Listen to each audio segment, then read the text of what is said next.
kind of the type of artist that records an album, and if it's done, when it's done, it's done. But something about direction of photography made me want to listen to it again and again and throw it on like, yo, this is an ill album. There was no big budget. There was no inviting the homies down to the studio and ordering deli food all day and smoking weed and hanging out and whatever else we used to do as, you know, being in the big lab. When you're not on the major anymore and you don't have ping pong tables at the studio and Busta Rhymes in the next room, and this one people want to come over and free lunches. And we come from a very structured background, you know, having big record deals and having to deal with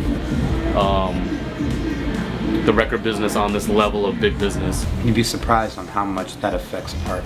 Like somebody thinking about that check in the back of their head while they're trying to make something classic. This time around, it was us and Ev's recording studio at his crib, and that's pretty much it. For better or for worse, you know, like, fuck, I'm tired. God damn, I realized why we didn't chill for fucking 6 years every day. Like, fuck, don't come over tomorrow again. Like, you have a brother or sister? Imagine hanging out with them every fucking day. And then other days it was like, damn, you're leaving? And we would just let's stay the night, let's keep going. For us, it was worth the process, it was worth the arguments, it was worth whatever the time spent, the energy, the money, whatever it was worth it.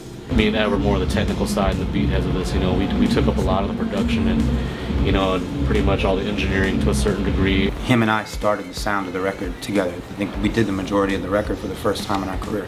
I think every album I was trying to find my place. On this one, I really feel as if like I really contributed a lot more than the third in many ways. We locked in on a sound almost, and then when we got an Alchemist track or Premier track or Jake track, it fit into what we had already started. I don't know if the title pushed that or if that energy going into the record pushed the title, but it's definitely not just words that rhyme at the end of sentences on this record.